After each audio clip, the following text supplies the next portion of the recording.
sermão em Gênesis 35, versículos 1 e 2.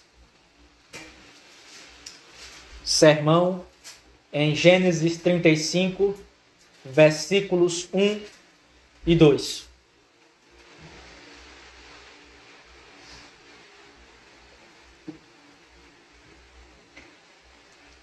Essa é a nossa segunda parte, ou segundo sermão, em Gênesis 35, versículos 1 e 2. A semana passada nós tivemos a primeira parte. Assim diz a Sagrada Escritura. E Deus disse a Jacó: levanta-te, sobe a Betel e habita ali, e faze ali um altar para Deus, que te apareceu quando fugias da face de Esaú, teu irmão. Então Jacó disse à sua família e a todos que estavam com ele: lançai fora os deuses estranhos que estão entre vós, e sedes puros, e mudai as vossas vestes. Amém. Amém. Irmãos, nós vimos no último sermão que Deus despertou Jacó para que ele purificasse a sua família de toda a falsa religião e corrupção daquilo a qual Deus entregou a seu pai Abraão e seu pai Isaque. Que Deus despertou Jacó porque ele estava preguiçoso, ele estava acostumado com a terra de Siquém. Ele aparentemente esquece o voto a qual ele fez com Deus lá no capítulo 28, que iria adorar o Senhor em Betel quando Deus o frutificasse e o abençoasse. E essa negligência, esse descuido de Jacó em relação à sua casa, fez com que a falsa religião infectasse toda a sua família. E qual foi a razão disso? Porque o piedoso Jacó, que fora criado sob a instrução de seu pai Isaque, a qual sabia que Deus era o verdadeiro Deus e que não há outro Senhor além daquele que falou com Abraão, como aquele que recebera as promessas divinas, que recebera a promessa que o Senhor lhe daria a terra de Canaã, agora deixa que sua família seja infectada pelo erro, pela corrupção do culto. A razão disso foi o seu amor imoderado a Raquel, sua mulher. Jacó foi conivente com as superstições que ela trouxe para a família, porque Raquel fora criada com o seu pai Labão, que era um idólatra, que era alguém que não seguia ao Deus verdadeiro, mas as próprias concepções da sua mente, como vemos que Josué diz que Terá, pai de Abraão, era um idólatra. Deus separa Abraão, lhe revela o conhecimento sobre ele e a casa de Terá, os irmãos de Abraão, seu pai, do qual Raquel descende, continuaram na idolatria. E o que Jacó faz? Ele simplesmente ignora e se torna conivente com as superstições que a sua esposa trouxe para a família. E por que Jacó não se opôs a ela? Por que Jacó não repreendeu Raquel? Porque ele não queria desagradá-la. E aqui Jacó faz uma coisa terrível, a qual se encontra em nossos corações quando estamos mais preocupados com o que os homens irão achar do que com aquilo que Deus nos disse em sua palavra. Jacó não levou em conta que, embora ele não desagradasse a sua esposa, ele desagradava aquele quem ele realmente deveria temer. ele desagradava a Deus, que era o temor de Isaac.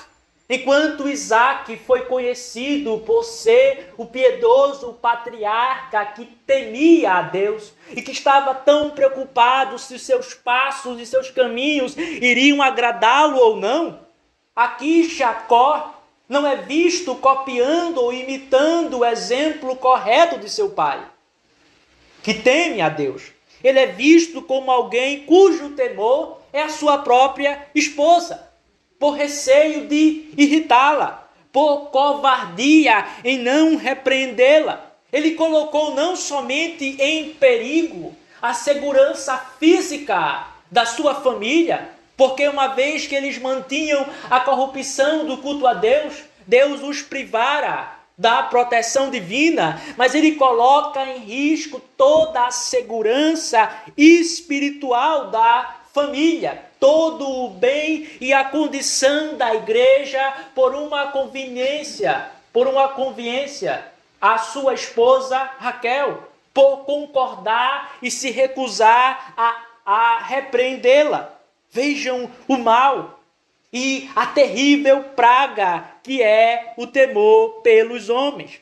Essa indolência, isto é, essa falta de disposição, essa falta de zelo, de diligência, essa preguiça e esse temor pelos homens, é um grande impedimento para uma verdadeira reforma piedosa em nossos lares.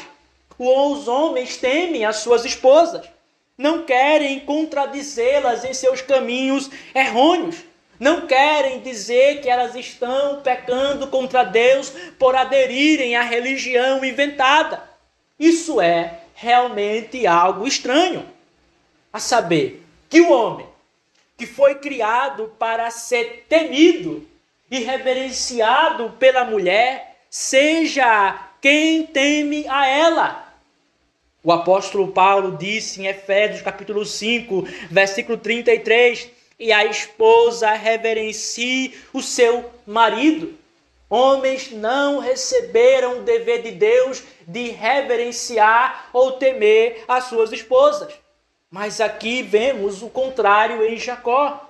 Ele estava preocupado. Será que se eu disser a Raquel que ela não pode manter as idolatrias de seu pai e de meu sogro, ela ficará irritada? Ele está com medo de desagradá-la por sua firmeza e convicção. Ela quem deveria reverenciá-lo, ela quem deveria ter medo, ela quem deveria ter pensado, será que eu estou pecando contra Deus? Porque estou mantendo corrupções no culto, porque estou mantendo deuses estranhos na minha família, contrariamente à instrução piedosa do meu marido? Será que eu estou pecando contra Deus e contra o meu próprio esposo? Jacó, quando Deus disse, levanta-te, ele está sendo despertado para sair dessa covardia. Ele está sendo despertado para sair dessa preguiça e desse temor a Raquel ou a sua família, a fim de que possa se opor a toda a corrupção do culto ao Senhor que foi introduzida por ela.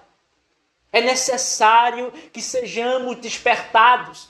É necessário que o Senhor nos alfinete com a sua palavra, para que possamos deixar essa falta de diligência, essa indisposição ou sonolência espiritual, o qual nos faz tremer e recuar por aquilo que os homens pensam, nos esquecendo que o nosso temor deve ser a Deus. Não importa aquilo que os homens irão achar, não importam os seus semblantes, não importam as suas palavras. A grande questão que Jacó ou qualquer um deve ter em relação à reforma das suas famílias é a seguinte: o que Deus requer de mim conforme a sua palavra, o que Deus deseja para a minha família, ou o que ele em sua santa escritura ordenou que eu fizesse. Jacó nos responde no versículo 2: lançai fora os deuses estranhos que estão entre vós e sedes puros. e mudai as vossas vestes. Isto é, abandonem, deixem toda corrupção, toda religião inventada, porque vocês somente devem ser familiares, vocês somente devem conhecer aquilo a qual Deus revelou ao pai Abraão e a Isaque e a mim. Vocês não devem se entreter, vocês não devem ter familiaridade ou conhecimento daquilo que lhes pode infectar. Temos que ser até ignorantes daquilo que nos pode fazer se desviar do Senhor. E é a partir disso, irmãos, que nós podemos extrair a seguinte doutrina. Nós podemos extrair esta doutrina. É dever das famílias, principalmente dos homens, empreenderem uma reforma familiar em suas casas, a fim de removerem toda a falsa religião, culto inventado e superstições, não retrocedendo nessa obra divina devido à oposição de qualquer membro querido da família. Repito, nós iremos extrair a seguinte doutrina do nosso texto, que é dever das famílias, principalmente dos homens que foram chamados e constituídos como seus cabeças e chefes, empreenderem ou batalharem ou estabelecerem uma reforma familiar em suas casas. Reforma essa que possui como objetivo a remoção de toda a corrupção do culto a Deus, de toda a fantasia a qual os homens criaram, todas as doutrinas falsas, a fim de que somente a verdade e a piedade encontre assento permanente em nossos lares. E eles não devem retroceder nessa obra divina a qual Deus os chamou, devido à oposição de seus filhos, devido à oposição da sua esposa, devido à oposição daqueles que eles mais amam. Porque a questão aqui é, nossas famílias irão agradar a Deus ou não? Iremos seguir para agradar os membros queridos e as suas invenções, ou iremos nos sujeitar a Deus e fazer a sua vontade? E para provar essa doutrina, irmãos, nós iremos ver alguns argumentos derivados da Sagrada Escritura. E o primeiro argumento para provar essa doutrina é que Deus ordena em sua santa lei que o povo não tenha qualquer idolatria em suas casas. Deus ordena em sua lei moral que cada família extirpe, remova, não permita de qualquer modo que a falsa religião encontre um espaço ou uma brecha em nossas casas. Vamos ler isso em Deuteronômio, capítulo 7, versículo 26. Deuteronômio, capítulo 7, versículo 26. E deixemos a nossa Bíblia aberta nesta passagem. Deuteronômio, capítulo 7, versículo 26. Diz assim a Sagrada Escritura: tampouco trarás uma abominação à tua casa, para que não sejas uma coisa amaldiçoada como ela, mas a detestarás completamente e a abominarás completamente, porque é uma coisa amaldiçoada. Quando a igreja, irmãos, de Deus, estava prestes a entrar na terra prometida, isto é, em Canaã, antes dessa entrada, Moisés começa a preparar o povo para que eles possam entrar na terra de forma que sirvam a Deus corretamente. Então Moisés, ele começa a repetir as obras da misericórdia divina derramada sobre eles. Moisés começa a repetir a lei. E é justamente isso que é Deuteronômio. Deuteronômio é a repetição ou uma segunda edição da lei. uma segunda edição do relato das misericórdias de Deus sobre eles. E isso era justamente necessário, porque a geração que está presente agora, diante de Moisés, a geração que agora entrará na terra prometida, não é a geração que estava presente lá em Êxodo 20, quando o Senhor se mostrou no Sinai. Toda aquela primeira geração que recebera os mandamentos tinha perecido no deserto, porque foram incrédulos, porque foram teimosos, porque tentaram ao Senhor Deus. Então agora nós temos aqui em Deuteronômio uma nova geração.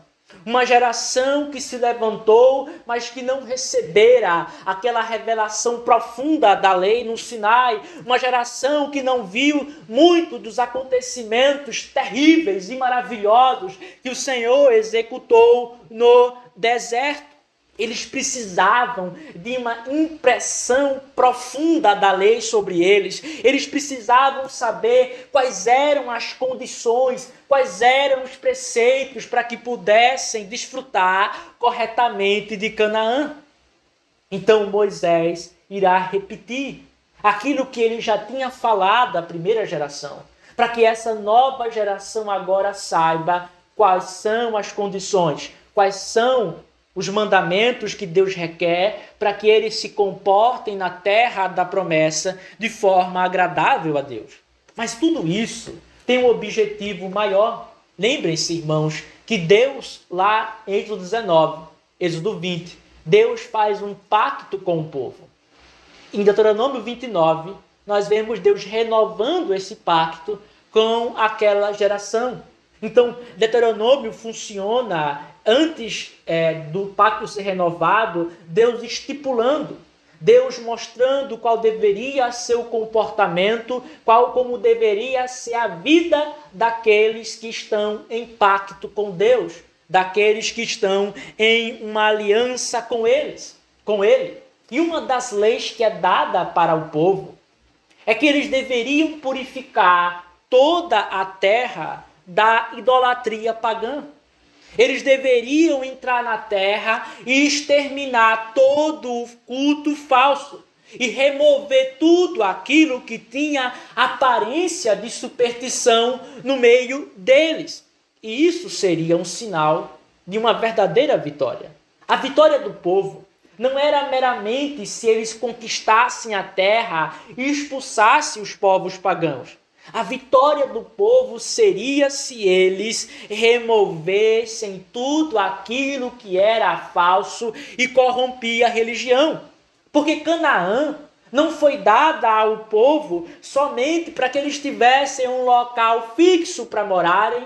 Canaã não foi dada ao povo meramente para que tivessem uma terra para plantar, uma terra para dormirem. Canaã foi dada principalmente para que pudessem adorar o Senhor e praticar a religião divina de modo mais estabelecido, constante e em paz. Então, a vitória do povo não seria meramente obter a terra, mas extirpar todo o culto falso e estabelecer ali a verdadeira religião de Jeová. Só que Deus não somente ordena a eles: removam todo o culto falso, toda a religião inventada dos lugares públicos da nação. Mas Deus também disse: não deixe entrar em suas casas nada, absolutamente nada que é idólatra ou culto corrompido. Vejamos. Primeira frase do versículo 26. Tampouco entrarás uma abominação à tua casa. Antes de analisarmos, irmãos, de maneira mais atenta esse versículo, observem que Deus ordenou no versículo anterior que eles destruíssem toda a adoração dos pagãos. Vejamos.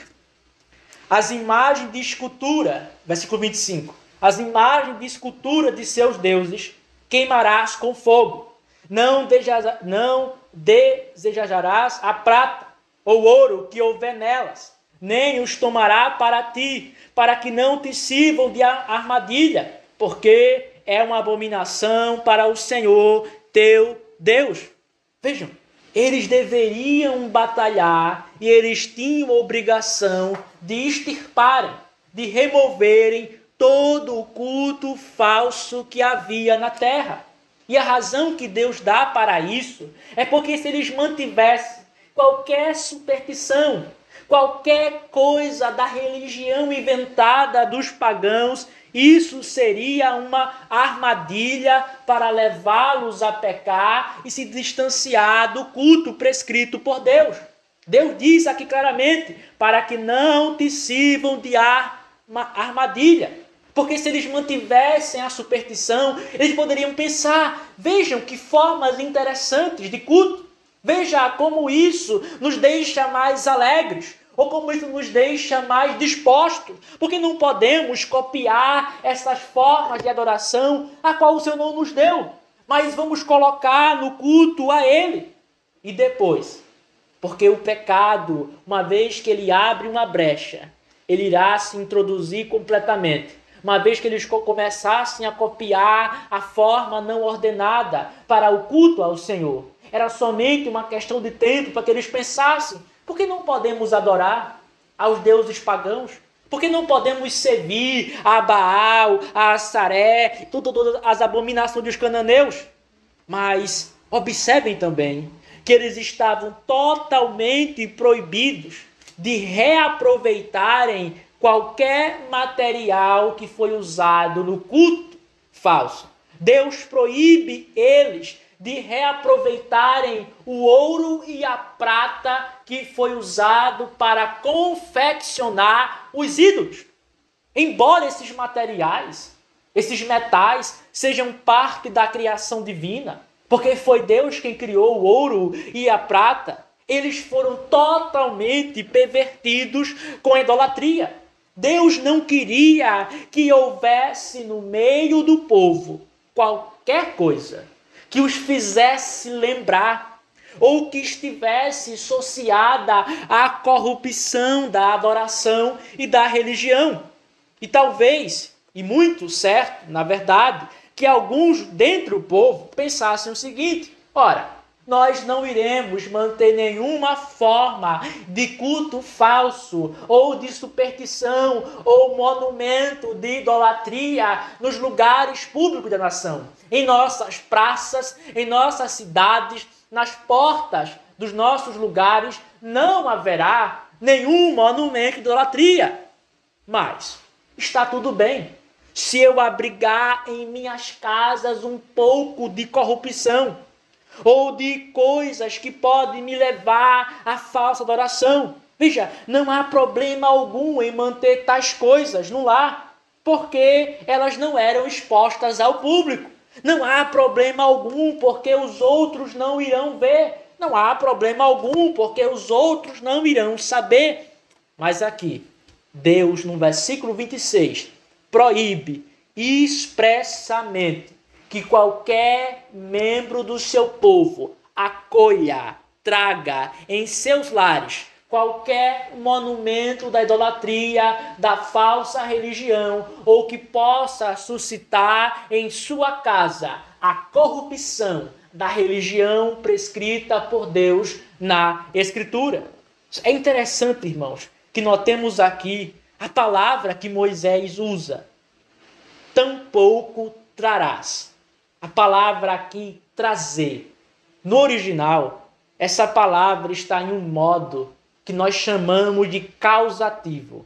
Qual é o que significa? A ideia de causar algo.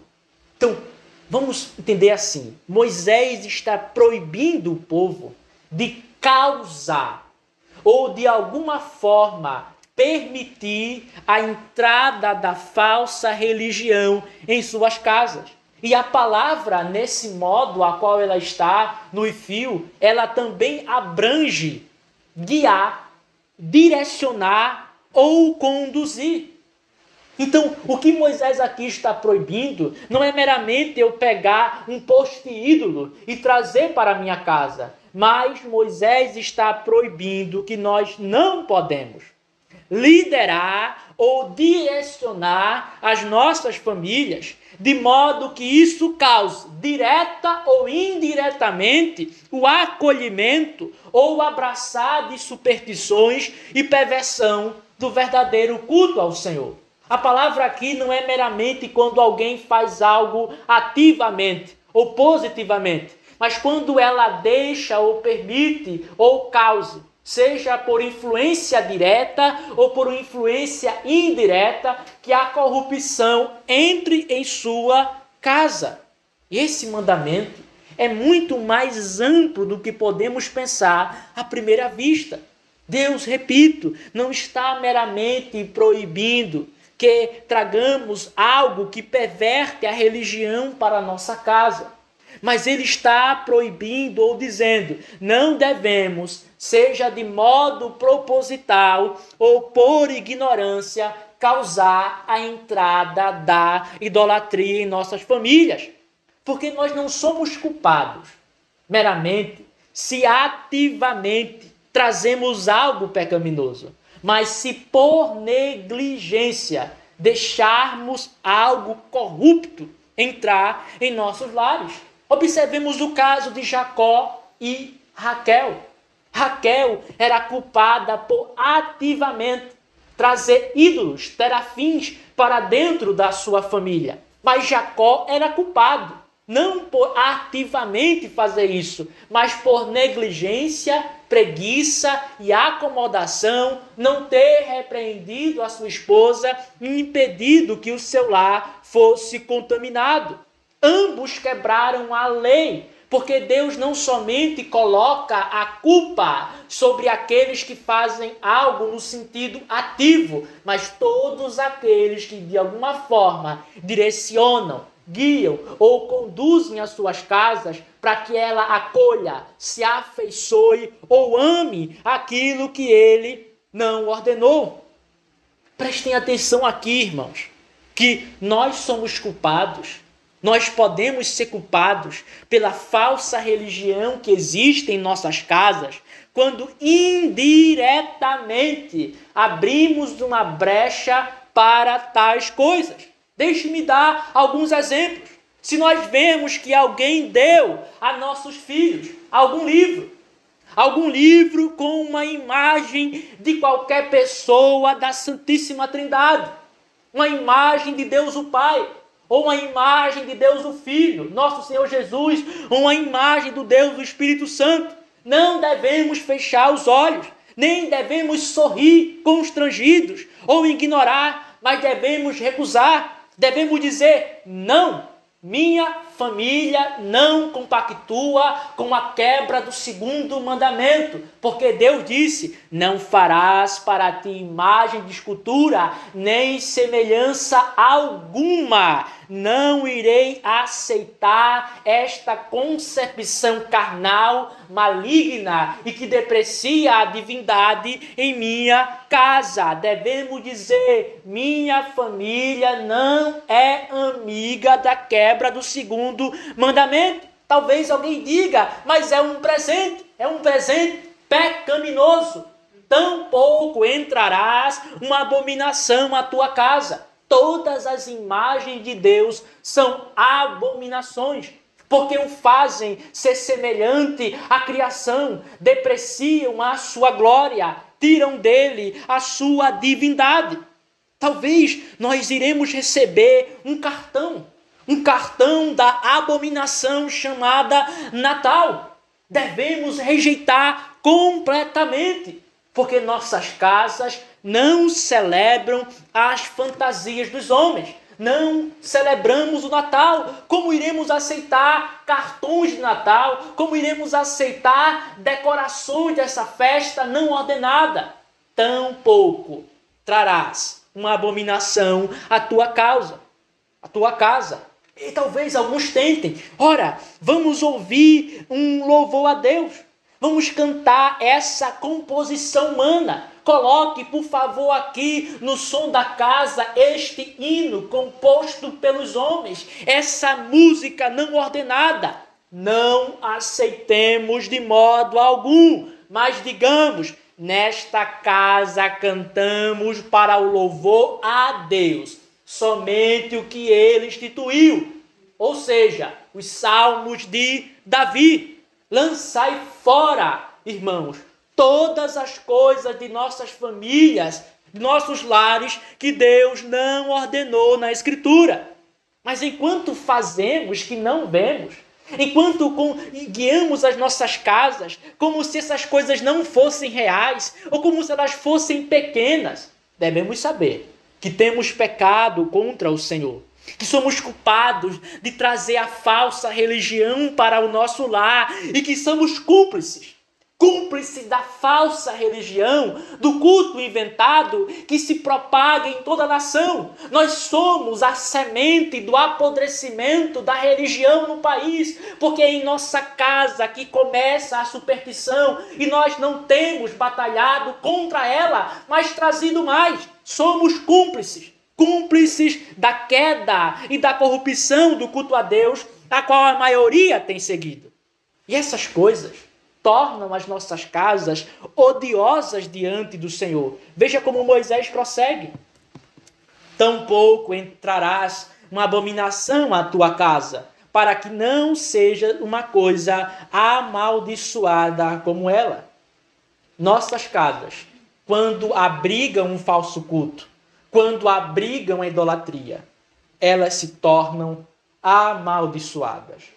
Porque aonde há a tolerância com o pecado, existe uma recusa da sujeição a Deus. Onde nós fechamos o olho para a religião inventada, há uma participação na rejeição da submissão aos mandamentos do Senhor. Nós estamos dizendo, ainda que não queiramos falar com alta voz, o seguinte: não reconhecemos o domínio dele sobre nossas famílias. Podemos fazer como bem entendermos e somos absolutos. Agora saiba, assim como a falsa adoração é amaldiçoada, ou seja, uma coisa separada para a destruição. A palavra aqui amaldiçoada, herem, significa coisa separada ou colocada à parte para ser destruída. O mesmo se tornará as nossas casas. Pois Deus não somente destrói o pecado, a falsa adoração em si, mas junto com ele, aquilo ou aqueles que o abrigam, que abrigam e acolhem um falso culto, que dão suporte e apoio para a religião inventada. Nosso Senhor Jesus Cristo, ele pronunciou uma sentença de juízo contra toda a adoração inventada pelos homens. Vamos ler Mateus, capítulo 15, versículo 13. O Evangelho segundo Mateus, capítulo 15, versículo 13. Diz assim. Mateus, capítulo 15, versículo 13.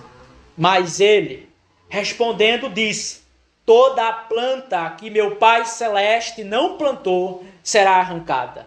Qual é o contexto, irmãos? Rapidamente desta passagem. Os discípulos estavam preocupados porque Cristo, alguns momentos antes, disse que todo o culto não ordenado e a falsa religião dos fariseus não passava de uma nulidade, de uma vaidade, que não tinha proveito algum, que Deus não aceitava. Então os fariseus ficaram ofendidos. E os discípulos perguntam ao Senhor: Senhor, tu não sabes que os fariseus ficarão ofendidos com isso? Porque o Senhor acabou de dizer que tudo aquilo que eles fazem com tanto esforço, com tanto zelo, com tanta sinceridade, não passa de uma nulidade.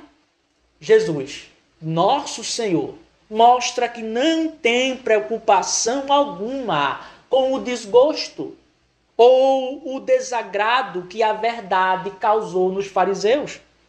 Porque todas as opiniões corruptas, todo o culto inventado, todas as superstições farisaicas nunca foram instituídas por Deus em sua santa palavra. As suas regras e a forma de religião o qual eles aderiam nunca foram plantadas pelo Senhor, isto é, nunca foram ordenadas ou prescritas na lei. É isso que Cristo está falando, veja, porque eu devo me importar com aquilo que os homens criaram de suas mentes, porque devo me importar se eles estão ofendidos com a verdade, porque eles estão ofendidos que eu diga que eles estão oferecendo um culto corrupto.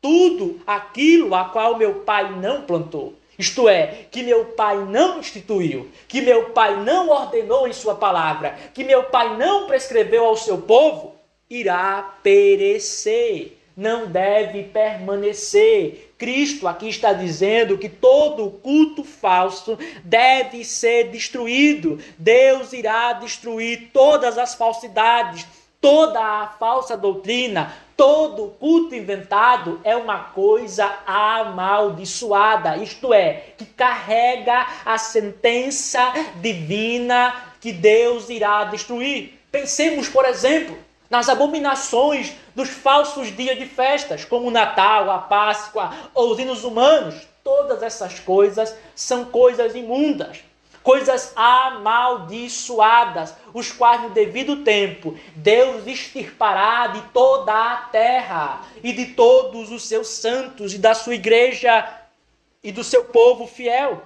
Então, o manter delas, o manter daquilo que é amaldiçoado, isto é, da falsa religião em nossas casas, é fazê-las também dignas da ira do Senhor.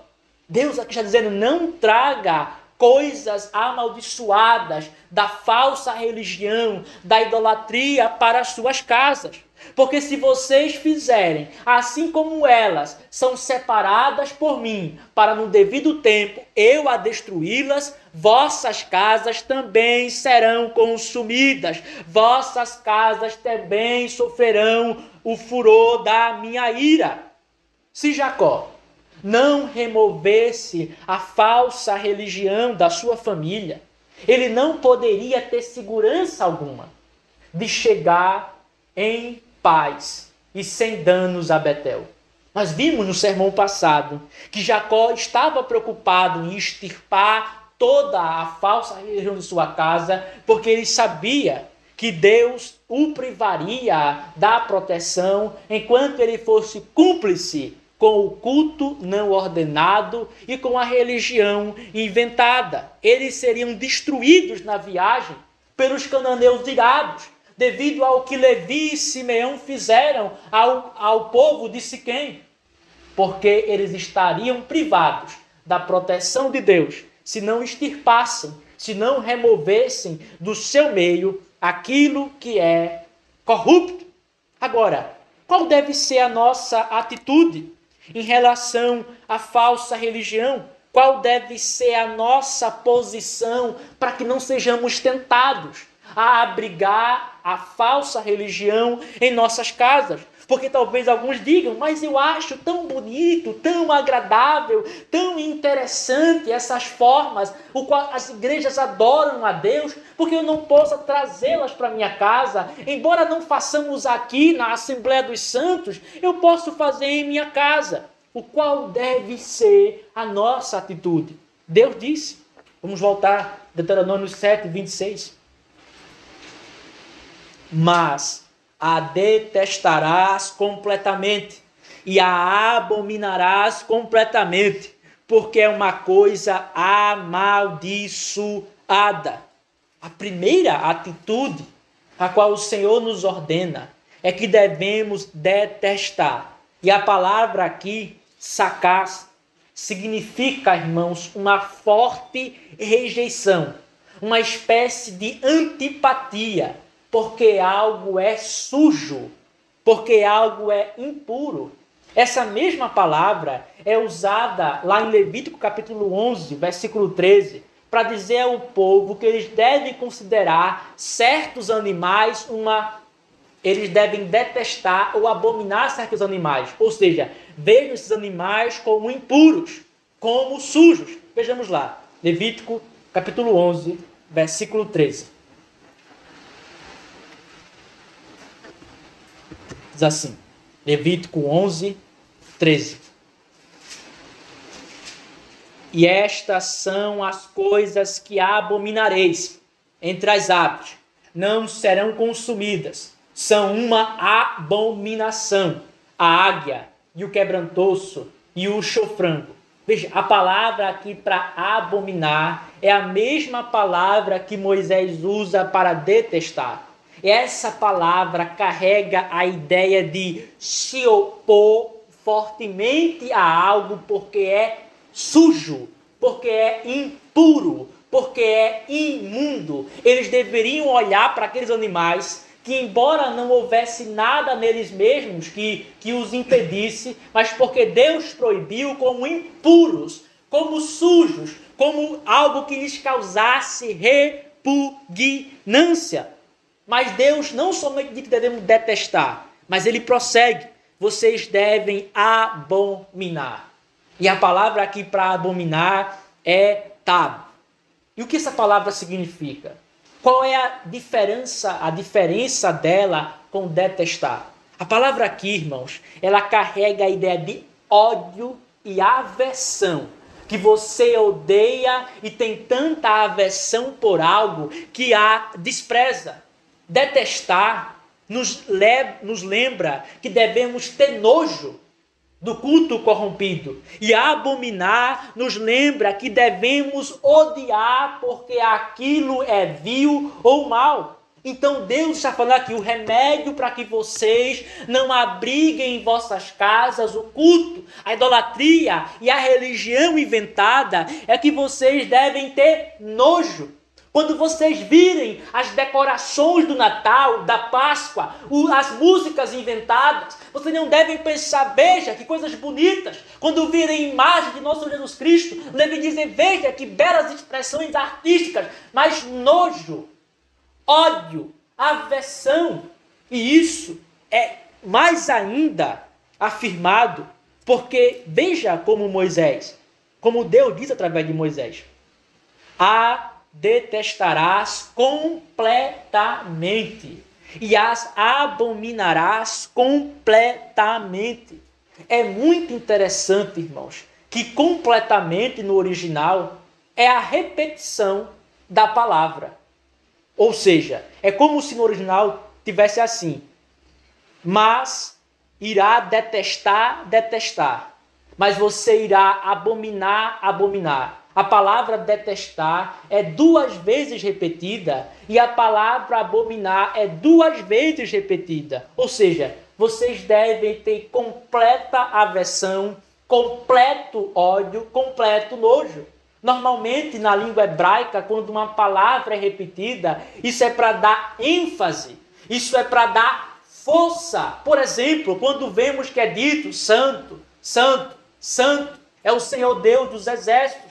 O objetivo ali é principalmente dizer que ele é absolutamente e completamente santo. Então, quando Moisés repete: vocês devem detestar, detestar, abominar, abominar, ele está dizendo: vocês devem ter total nojo, total ódio, total desprezo por aquelas coisas que o Senhor não prescreveu em sua palavra. Se vocês tiverem nojo parcial, ódio parcial, vocês serão tentados a colocar essas coisas em suas famílias. Não basta, irmãos, que tenhamos um nojo parcial, como alguns. Eles dizem assim: veja, eu rejeito isso porque foi mal utilizado. Mas se não houvesse problemas, eu queria fazer. Por exemplo, eles dizem assim: eu não comemoro o Natal e a Páscoa porque se tornaram festas do comércio. Eu não escuto hino de composição humana porque os artistas viraram celebridades. Esses argumentos não chegam no centro do que é a imundície da falsa adoração. Embora seja verdade que o Natal e a Páscoa viraram comércio, que a composição humana na igreja de músicas levou às celebridades, essas coisas somente tocam no assunto levemente, não chegam no centro ou no foco. Ou seja, que o nojo que devemos ter e o ódio que devemos ter por essas coisas é primordialmente porque não foi ordenado por Deus em sua palavra. Não tem autorização da Escritura. Na verdade, é uma invenção que os homens criaram para se elevarem contra o Senhor e roubar o direito que ele tem de prescrever o culto para si mesmo. Todo culto não ordenado é uma tentativa dos homens roubarem do Senhor prerrogativa somente dele de prescrever o culto para ele mesmo. Não é suficiente, irmãos, um ódio parcial. Alguns dizem assim: eu não gosto disso, mas não vou impedir que você faça, nem falar contra. Cada um faz como quer. Eu não comemoro a Páscoa, mas acho bonita as decorações. Eu compro chocolates de coelhos ou de ovos para a minha família. Eu acho isso belo. Isso não é ódio. Pois quem despreza completamente, quem abomina, despreza qualquer aparência da iniquidade. Essas pessoas, elas têm resquícios do amor ao culto falso. Ainda que suas igrejas não façam tais coisas, as suas casas estão cheias da religião inventada e de superstições. E eles dizem: isso é agradável, é um momento em família, isso nos dá momentos calorosos de amor e afeição uns pelos outros. Mas não consideram que Deus odeia essas coisas, não somente na sua igreja, no culto público, mas também na casa de cada membro do seu povo. Eles não consideram que Deus diz que devemos destruir, detestar e ter completo nojo daquilo que ele não ordenou. Tais famílias mostram que não possuem consideração alguma pelo que o Senhor diz. Vejam, eles têm prazer naquilo que Deus odeia. Eles são idólatras. Eles acolhem a perversão da religião. Se nossas famílias são culpadas desse pecado, então saibamos, para nossa própria dor e vergonha, que somos uma praga no meio da igreja, que precisamos nos purificar ou nos reformar imediatamente, porque essa falsa religião familiar irá contaminar todo o povo de Deus. Uma família, quando mantém a corrupção do culto a Deus em sua casa, é um veneno, é uma praga, uma doença que irá infectar todos ao redor. Vejam o que Deus diz. Deuteronômio 29, versículo 18. Deuteronômio 29, versículo 18.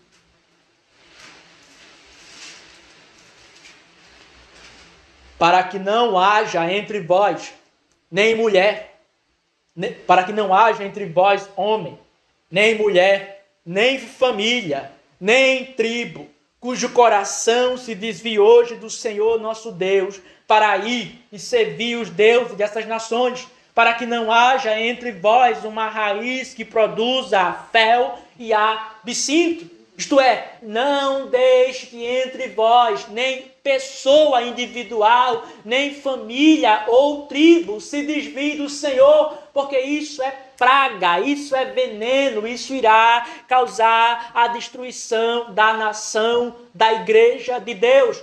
Tampouco trarás uma abominação para a tua casa. Deus nos proíbe aqui explicitamente, de qualquer forma, seja direta ou indiretamente, através da condução, através do governo das nossas casas, permitirmos que a falsa religião entre em nossos lares, porque isso é se desviar do Senhor.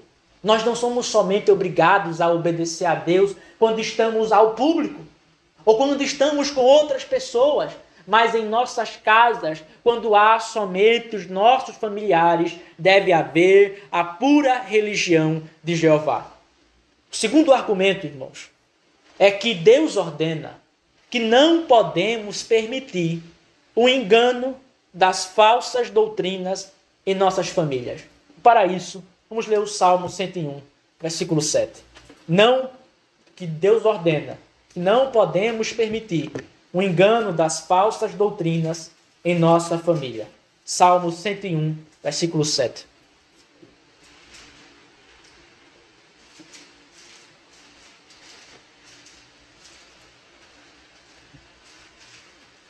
Diz assim: aquele que lida com engano não habitará dentro da minha casa. O que fala mentiras não permanecerá aos meus olhos. O rei Davi, irmãos, que é o autor deste salmo, ele mostra nesse salmo em particular um compromisso. Um compromisso de ser um líder fiel em seu lar, para que a verdade e a piedade seja estabelecida na sua família. Esse salmo foi chamado por alguns puritanos de o salmo do chefe de família, ou o salmo do dono de casa, porque nele nós encontramos uma regra ou um caminho piedoso para aqueles que governam sobre os outros, para que aqueles que governam sobre os outros saibam como devem se portar na condução das suas casas. E nós observamos que Davi, o salmista, como um chefe de família, está comprometido em se importar com um coração perfeito. Observe em versículo 2, diz assim: comportar-me-eis sabiamente no caminho perfeito.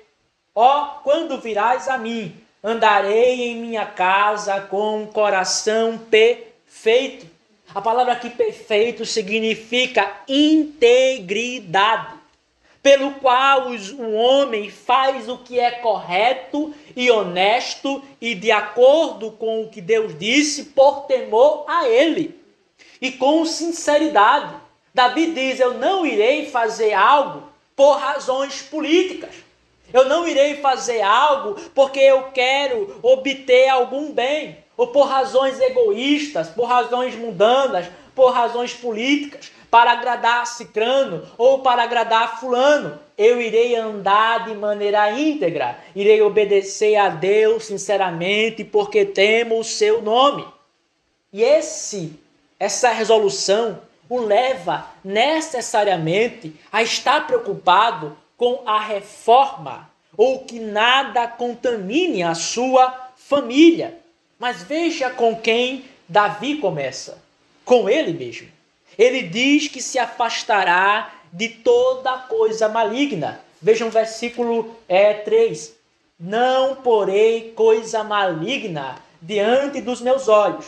Odeio a obra daqueles que se desviam. Não me contaminará. A palavra aqui, irmãos, maligna ou coisa maligna, significa inutilidade. Coisa inútil, coisa sem proveito, algo ímpio, coisa de Belial. Por quê?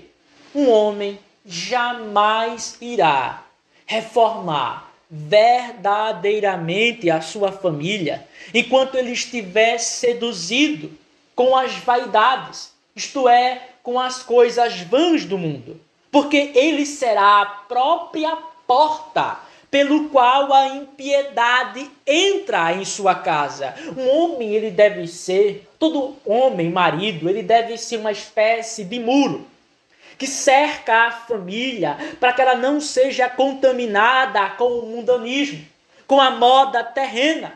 Mas se ele é um muro cheio de brechas, então ele é inútil para proteger os seus da falsa religião.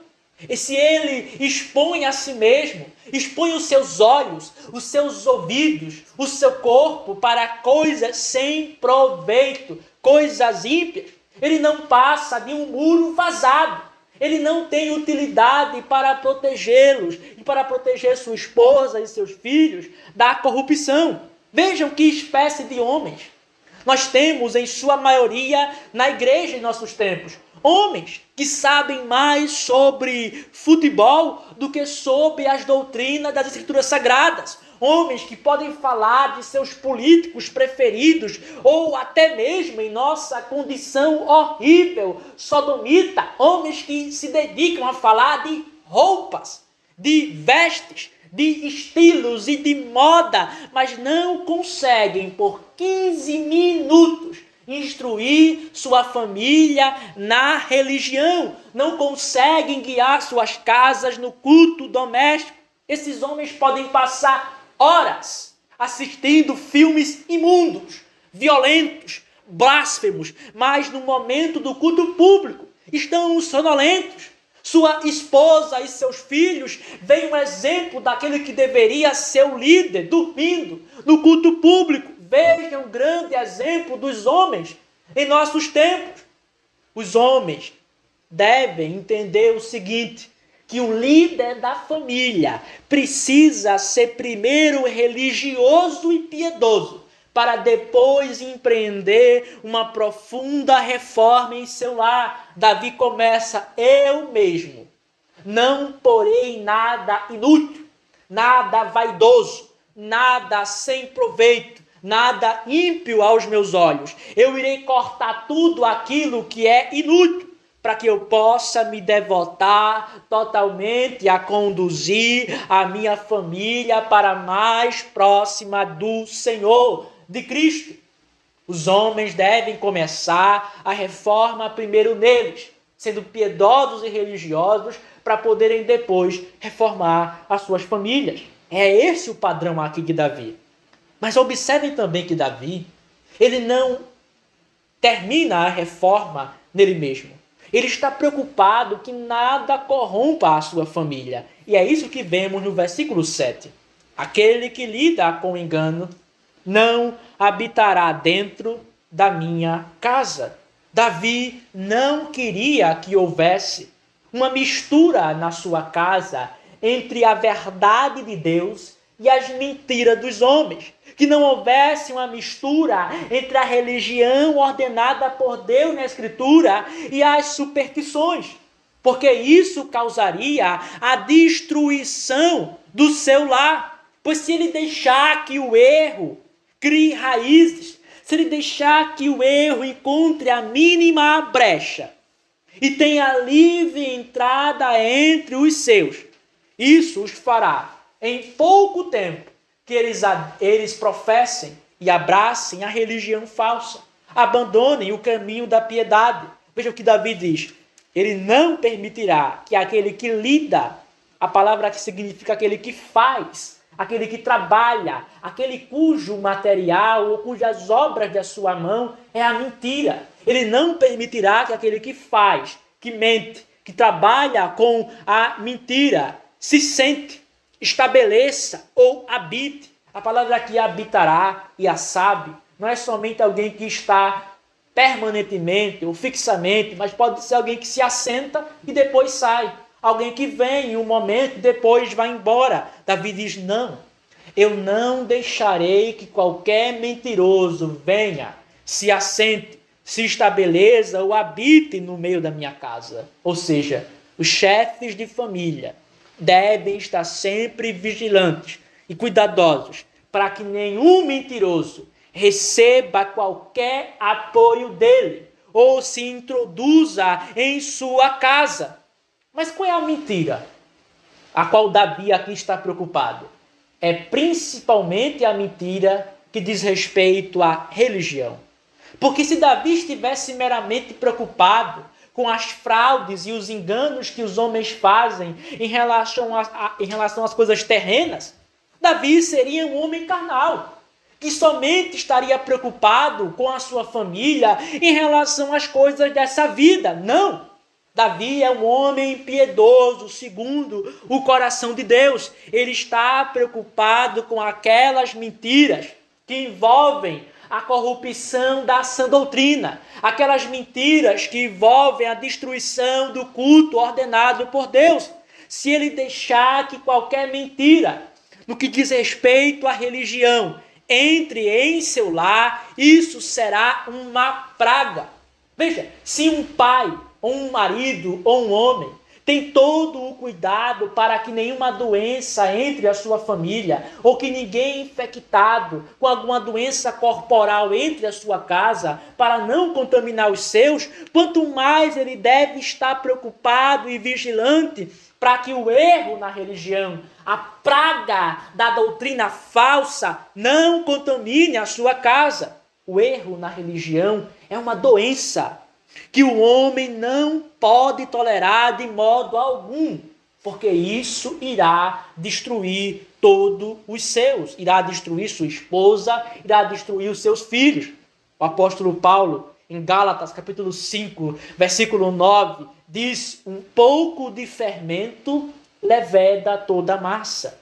E ali diz respeito justamente ao desvio da sã doutrina. Basta, irmãos, um desvio da sã doutrina e da religião e do culto que Deus ordenou. Basta um erro para que ele se alastre e derrube todo o edifício da religião. Basta uma brecha para que todo o trabalho a qual nós nos esforçamos seja colocado de cabeça para baixo, porque nós já somos naturalmente propensos ao pecado.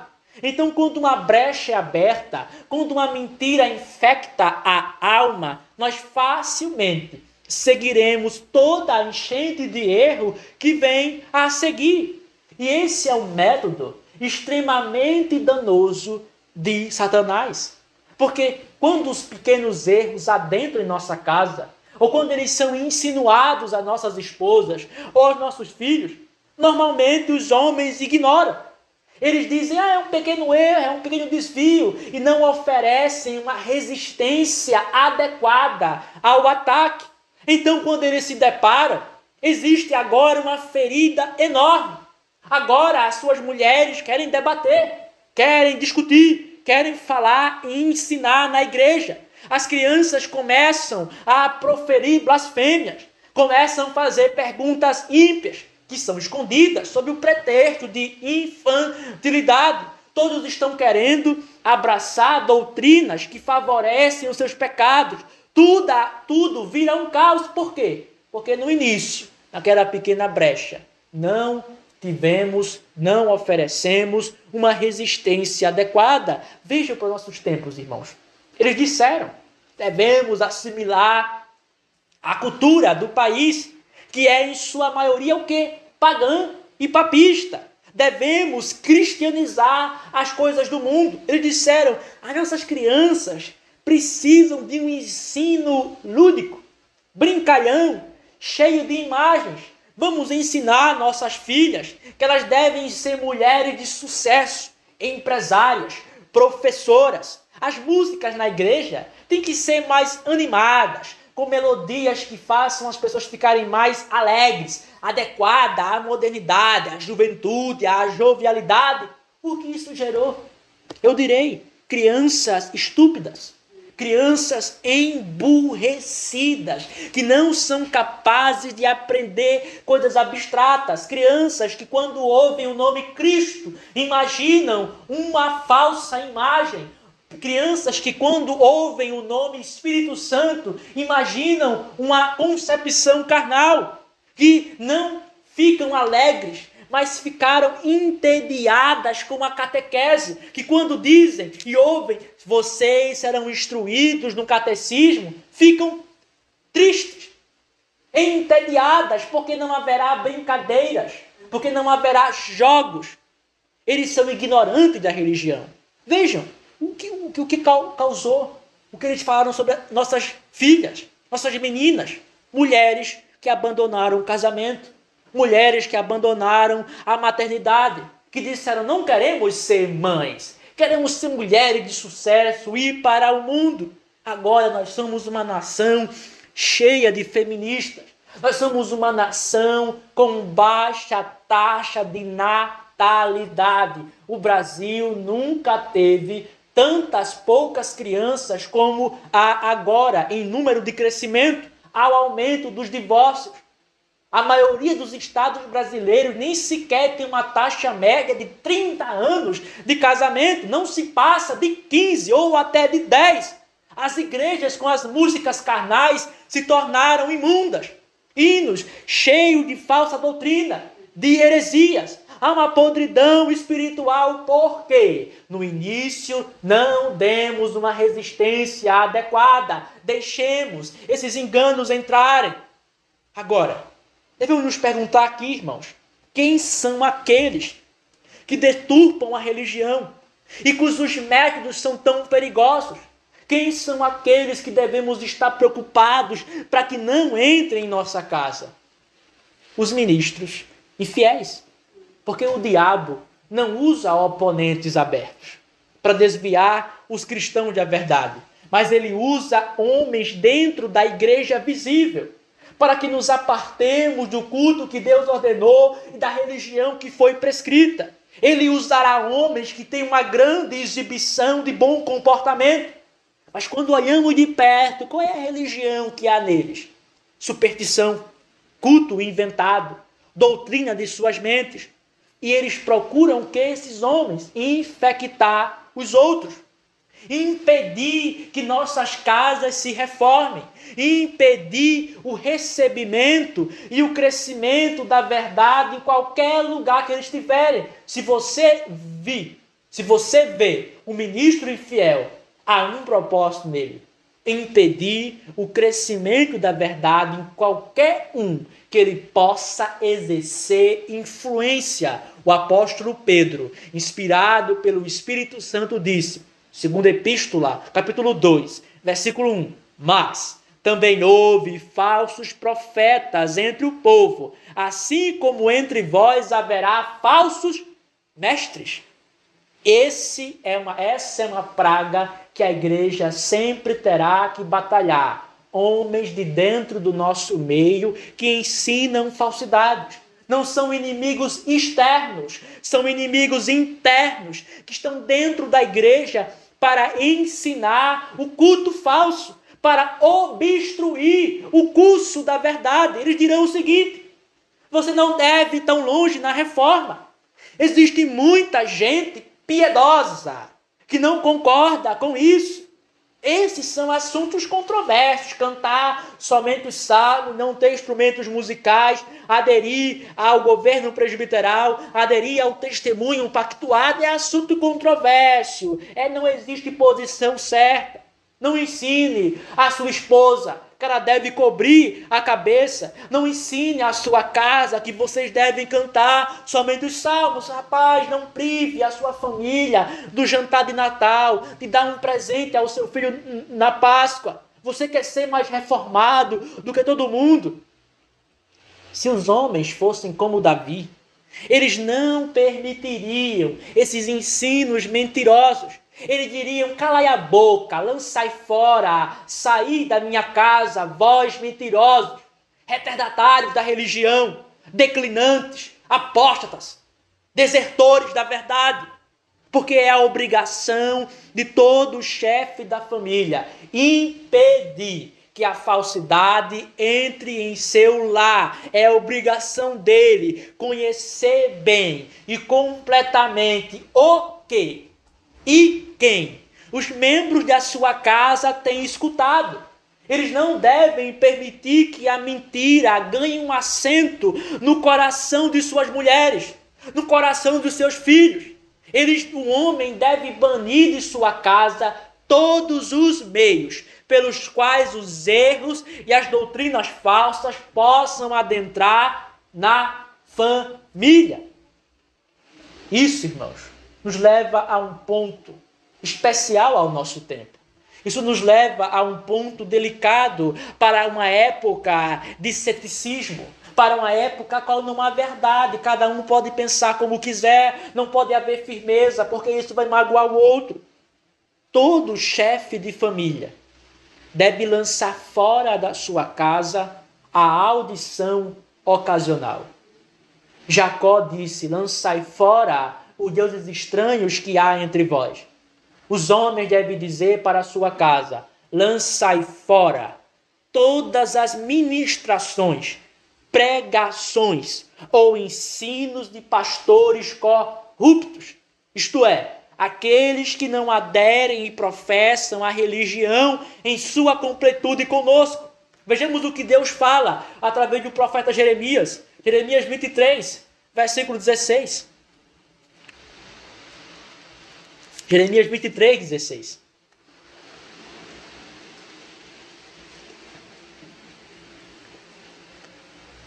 Diz assim: assim diz o Senhor dos Exércitos: não escutei as palavras dos profetas que profetizam para vós. Eles vos farão vãos. Eles falam da visão do seu próprio coração e não proveniente da boca do Senhor. De quem Deus aqui está falando? Dos profetas pagãos? Não. Daqueles que diziam falar em seu nome. Deus diz: não escutem eles. Não estou falando aqui dos profetas pagãos, mas daqueles que estão agora no templo, anunciando as suas próprias doutrinas falsas, que estão criando doutrinas do seu coração e inventando um culto corrupto. Não ouçam, embora eles digam: falamos em nome do Senhor, falamos em nome de Cristo. Não escutem eles, porque eles têm deturpado a minha palavra e têm falado não o que eu disse, mas aquilo que eles inventaram em seus corações. Nenhum cristão fiel, irmãos, deve emprestar os seus ouvidos para aqueles que ensinam o erro e o culto inventado, para aqueles que ensinam além do que Deus disse em sua palavra, para aqueles que inventam em seus corações doutrinas, uma religião cujo objetivo é destruir o poder da piedade, que distorcem a verdade, que tiram a força da Escritura. Pecado não é pecado. Não devemos fazer isso, devemos fazer o contrário, devemos diminuir a força da Bíblia. Não escutemos tais homens. O que devemos fazer em relação a eles? Jeremias nos diz: devemos rejeitá-los totalmente. Não ouvir por curiosidade. Ouvir alguém por curiosidade é coceira ateniense, daqueles que não têm outra coisa senão ouvir o que há de novo. Se ouve para se aprender e se submeter. A própria palavra obediência, tanto no hebraico como no grego, significa submissão ao que é ouvido. Não se ouve por curiosidade, se ouve para que possamos nos submeter e nos conformar. Nós devemos lançar fora de nossas casas as pregações desses homens. Só que a internet, ela criou uma situação muito peculiar. A saber, nós podemos ouvir a pregação de um ministro infiel sem sair de nossas casas. Nós podemos trazer a voz dele para dentro do nosso lar sem comparecer às suas congregações. E talvez alguns usem isso como desculpa para ouvi-los. Veja, não estou indo lá, na igreja corrupta, mas eu estou aqui em minha casa ouvindo o que ele está dizendo. Lembre-se do que Davi disse: aquele que lida com o engano, aquele que faz mentira, aquele que trabalha com a invenção, não habitará dentro da minha casa. Davi jamais suportaria ter a voz e a mentira de tais homens dentro da sua família. Ele expulsaria, ele não os deixaria entrar e impediria que qualquer membro, seja esposa, seja filhos, ouçam esse veneno. Todos os homens devem fazer o mesmo em seus lares. Eles devem proibir que sua esposa ou que seus filhos ouçam ministros infiéis na internet. Eles devem conduzir a sua família para ouvir os mestres fiéis e aprovados por Deus. Deus levantou centenas de mestres no passado, os reformadores, os grandes puritanos e covenantes. Como podemos deixar que nossas esposas e filhos ouçam homens corruptos? Homens que dizem para as mulheres: vocês devem ir para fora, vocês devem serem grandes do mundo, desprezem suas casas, adorem a Deus como bem entenderem. Que dizem para nossos filhos: vocês devem assimilar o mundo, andar conforme a cultura. não podemos de forma alguma deixar isso. Nós devemos repelir as raposinhas que visam destruir a religião de Cristo, porque eles querem nos apartar de Cristo para introduzir as invenções e as corrupções no culto a Deus. Um homem não pode ter medo de falar para a sua mulher que ela não deve ouvir tal corruptor da religião. Ele não deve temer dizê-la: parai, não seja curiosa, dando atenção àqueles que visam falar contra a sã doutrina. Se o homem tem receio, se em seu coração passa o medo, ele é cúmplice da mentira. Ele é cúmplice da morte espiritual da sua esposa e da sua casa. Nos falta homens e corações piedosos que dizem assim: não deixarei que qualquer mentira habite dentro da minha casa. Terceiro argumento, irmãos, a qual a Escritura nos mostra, é o seguinte: a deserção da maioria dos caminhos de Deus e da religião pura não deve nos fazer recuar da reforma familiar e de mantermos em nossa casa o culto ordenado. A deserção, o abandono da maioria da verdade, não deve nos impedir de nos engajarmos na reforma familiar. Vejamos esse argumento pela boca do piedoso Josué. Josué 24, versículo 15. Josué 24, versículo 15.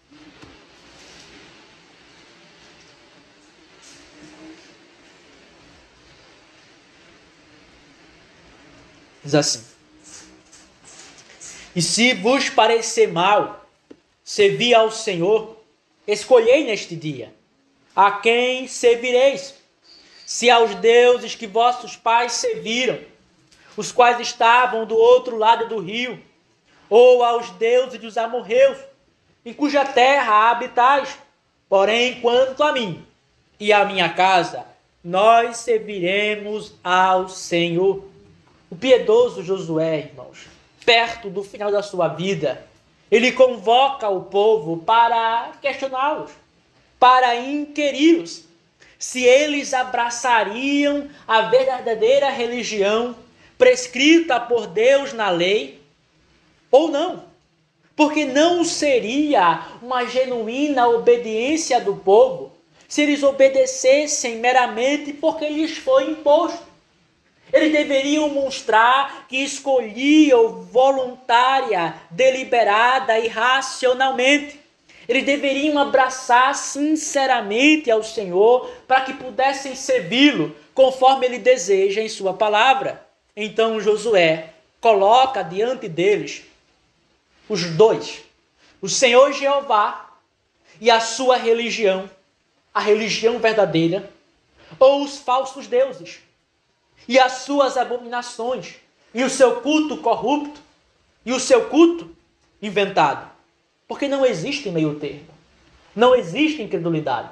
Veja que Josué não diz assim: eu lhes dou 3 opções. Senhor Jeová, vocês ficarem neutros, e os deuses pagãos. Não. Ou vocês escolhem seguir a Deus e professar a sua palavra, ou vocês são considerados no número daqueles que aderem à falsa religião. Porque toda indiferença no que diz respeito à pura adoração a Deus é o mesmo que afirmar que não nos importamos que Deus seja adorado como Ele quer. Toda indiferença ou essa neutralidade moderna é afirmar o seguinte: não me preocupo que a vontade de Deus seja estabelecida. Não me preocupo que os homens façam como Deus quer, mas cada um pode fazer como bem o seu coração criar. Essa indiferença é a escolha do lado da falsa religião. Porque o pecado e Satanás não deseja que você de imediato corrompa o culto ao Senhor. Ele quer somente que você seja indiferente, descuidado, Não importa se Deus vai ser adorado dessa forma ou de outra.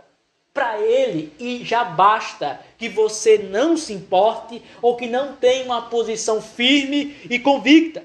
Mas nosso Senhor Jesus Cristo disse, Mateus 12:30, quem não está comigo é contra mim.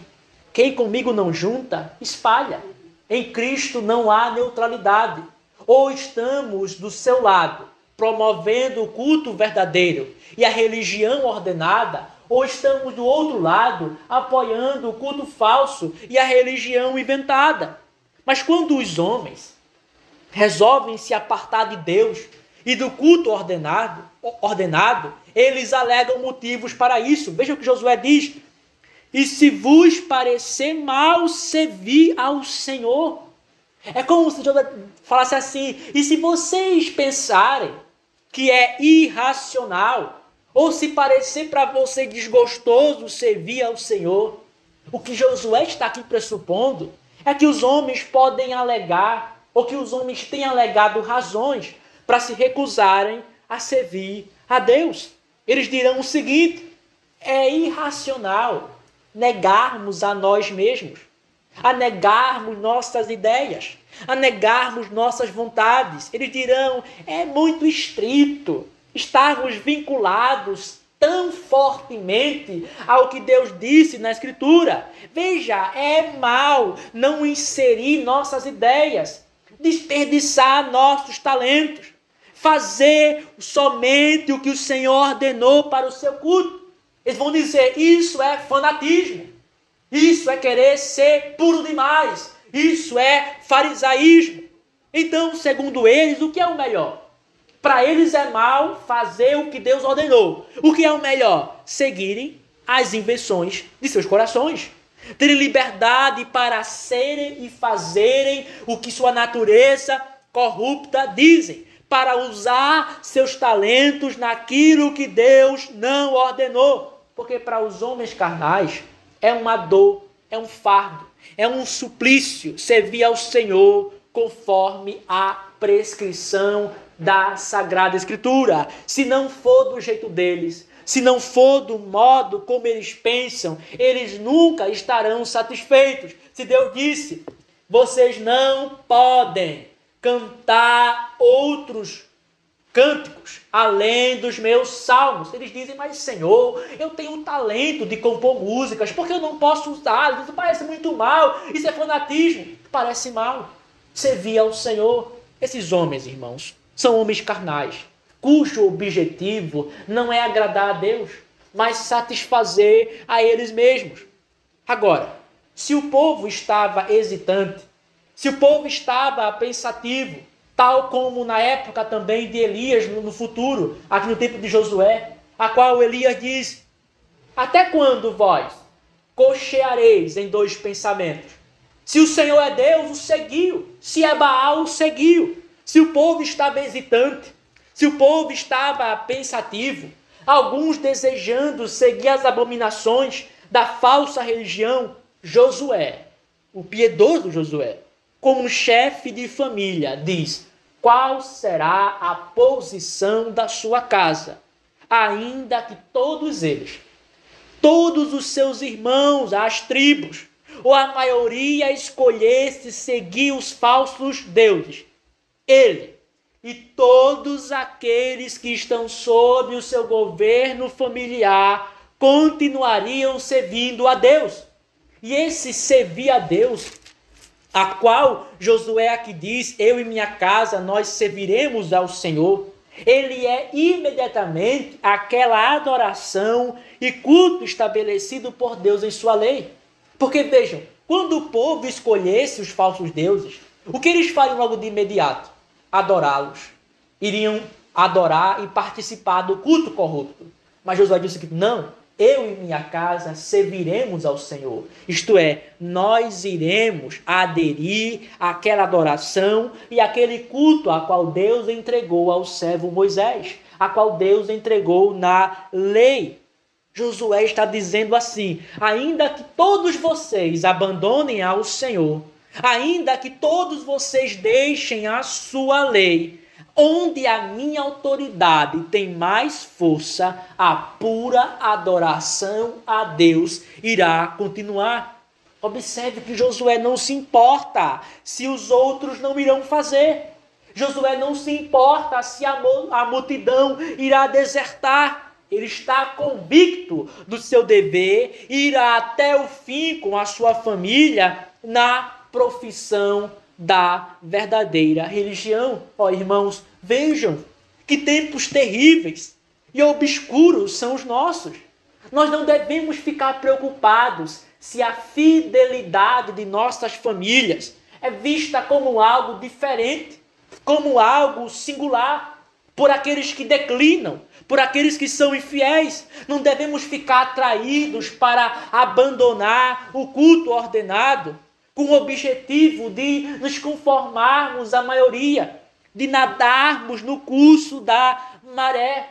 Porque os piedosos na história, como Josué e sua família, são aqueles que nadam contra a correnteza da iniquidade. E é somente quem nada contra o curso do mundo e da religião corrupta que sente dificuldade, que passa por mais aflições. Quem nada a favor da correnteza do pecado não sente nenhuma dor, porque o pecado o domina completamente. Eles deixam ser levados pelos costumes, pela falsa religião. Mas nós não devemos ir no curso da maré, no curso da maioria, mas no caminho e no curso daquilo que o Senhor, Jeová, instituiu na sua palavra. A maioria, ela escolhe servir os homens e as suas falsas doutrinas, mas nós devemos escolher abraçar a verdadeira religião de Cristo contida na Escritura. Lembrem-se que quando Jacó estava prestes a ir para Betel, toda a religião e a igreja era a sua casa. E o seu pai Isaque, a maioria, o seu irmão Esaú, Ismael, que também era parte descendente de Abraão, se corromperam, abandonaram o culto a Deus. A maioria do povo era idólatra. A casa de suas esposas, Labão, era uma casa idólatra. Mas o que ele faz? Ele diz, não irei reformar a minha família. Não irei deixar, porque se eu disser a eles, lançai fora a idolatria, lançai fora o culto inventado, vamos ser muito diferentes. Vamos quebrar, vamos ficar mais desgostosos em relação ao meu sogro. Absolutamente não. Lançai fora os deuses estranhos que estão entre vós. Talvez alguns digam, é um fardo perder os contatos, os jantares, os encontros, não terem ninguém além do Senhor e sua esposa e seus filhos. Josué não pensou assim. Ele não pensou que seria um fardo ter somente o Senhor e a sua família. Ele pensou que isso seria o seu benefício. Porque não importa, irmãos, se perdemos a maioria. O que importa é que estejamos fazendo aquilo que Deus disse e mantendo o governo piedoso sobre os nossos lares. Ele iria ignorar os seus próprios irmãos de outras tribos se eles abandonassem o Senhor. Mas ele continuaria fazendo em sua casa aquilo que Deus ordenou. Se todo Israel abandonasse ao Senhor, a igreja estaria completamente na casa de Josué. Porque a igreja é onde está o puro culto a Deus e a doutrina verdadeira. A igreja não consiste em muros. Não consiste em um ajuntamento de pessoas para errar. Não consiste em prédios suntuosos, em pompas externas, em luxo, mas onde Deus é estabelecido em seu trono pela obediência à sua palavra. Isso pode ser até mesmo em nossas casas. Agora, observemos de perto, irmãos, e mais atentamente, a terrível situação que Josué iria passar, mas também a sua convicção. Se todo o povo, ou a maioria, abandonasse ao Senhor, eles se contaminariam com coisas amaldiçoadas e não ordenadas. Isso implicaria que a comunhão e a familiaridade de Josué com eles seria extremamente afetada. Josué não poderia chamá-los mais para sua casa em paz, porque eram idólatras. As conversas deles iriam cheirar a superstição. O seu comportamento seria perigoso para os seus filhos, porque o seu comportamento seria desobediência a Deus. As suas palavras cheirariam e teriam um fedor da religião inventada. Se o piedoso Josué fosse muito próximo deles, ele certamente se queimaria com o fogo da prostituição espiritual. Vejamos o que é dito em Provérbios, capítulo 6, versículo 27. Provérbios, capítulo 6, versículo 27. Diz assim: pode um homem tomar fogo em seu peito e suas roupas não se queimarem? Essa passagem, irmãos, ela se refere àqueles que mantêm dentro de si luxúrias perversas. Uma hora, eles irão adulterar ou fornicar. É só uma questão de tempo. Eles irão ser queimados pela ira de Deus. Pode um homem, irmãos, tomar fogo em seu peito, se envolver com o que Deus odeia e não ser alvo da sua ira, e não ser alvo do seu juízo? Pode um homem manter luxúrias perversas, cobiça e adultério em seu coração e depois não entrar na devassidão? Não, ele é só uma questão de tempo. Aquele que abriga o pecado internamente, uma hora não irá controlá-lo e ele irá se expor externamente. Mas nós podemos aplicar o mesmo aqui para a falta de castidade espiritual. Pode um homem manter superstições, falso culto, infiéis, idólatras em sua casa e não se contaminar? Ou Deus não se irá contra ele? Não! Toda a reforma familiar exigirá de nós um santo distanciamento de alguns para nos mantermos íntegros na obediência a Deus. Somente tendo contato com tais pessoas onde a necessidade, seja natural ou de vocação, exija de nós. Temos que ter em mente, irmãos, que passaremos por isso. Não podemos nos enganar com essa ideia. Vamos empreender uma reforma familiar e você tão próximo dos corruptores da religião, dos infiéis como eu já sou antes. Não! Jacó nunca progrediria na religião se não saísse da casa de seu sogro idólatra. Para empreendermos uma reforma na religião, temos que arcar com isso, que será necessário diminuirmos alguns laços, que perderemos algumas amizades em prol da obediência ao Senhor Deus. Uma vez, irmãos, que vimos agora por diversas provas na Bíblia, que a Escritura nos ordena uma reforma familiar para que removamos as superstições, a falsa doutrina, para que não permitamos a idolatria em nossas casas, é importante, salutar, é saudável, que vejamos brevemente quais são os deveres especiais dos homens e das mulheres nessa reforma familiar. Vamos ver brevemente os deveres dos homens e das mulheres nessa reforma familiar. Primeiro, qual é o papel dos homens que Deus os chamou para empreenderem essa reforma? Primeiro, os homens devem ser diligentes no estudo da Escritura para serem superiores teologicamente aos membros da casa, a fim de guiá-los na religião. Repito, irmãos, todo homem deve ser um diligente estudioso da Bíblia para poder guiar a sua esposa e os seus filhos. Toda casa ou família, ela é uma pequena igreja.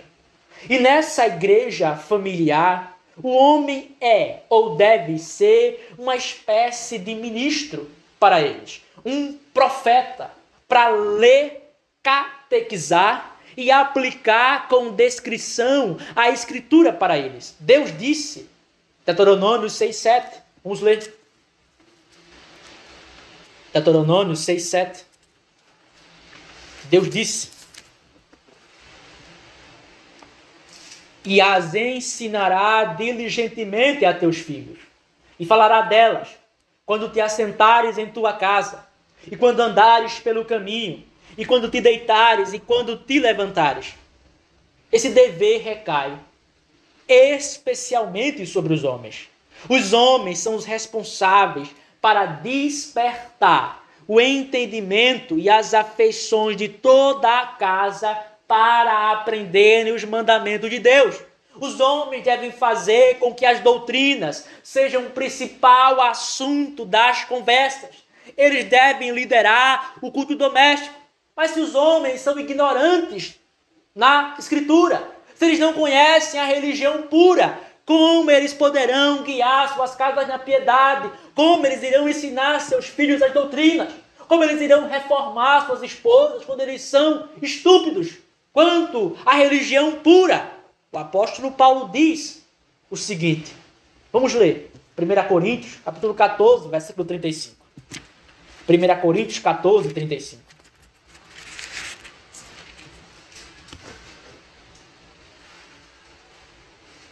E se elas desejarem aprender alguma coisa, perguntem a seus maridos em casa, porque é vergonhoso que as mulheres falem na igreja.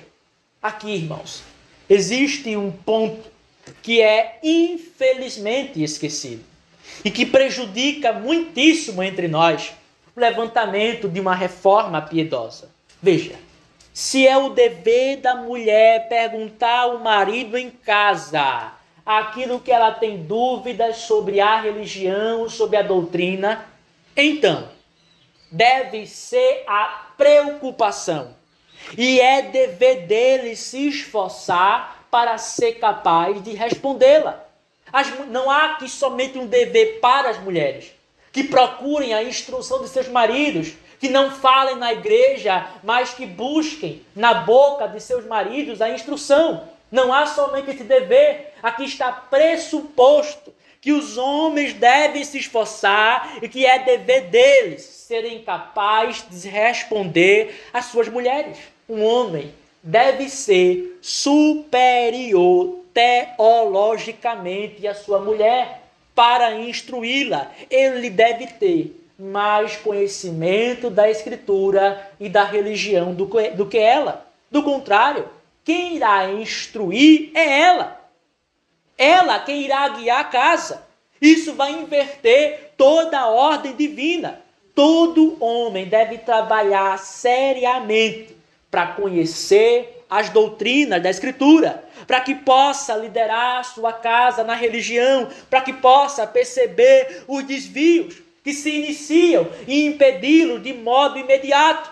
Os homens, irmãos, deveriam considerar uma vergonha, deveriam abaixar suas cabeças, ficarem envergonhados, que suas esposas sejam mais avançadas do que eles no conhecimento da Escritura, que elas sejam mais avançadas na reforma do que aqueles a qual Deus deu a responsabilidade de empreenderem essa obra.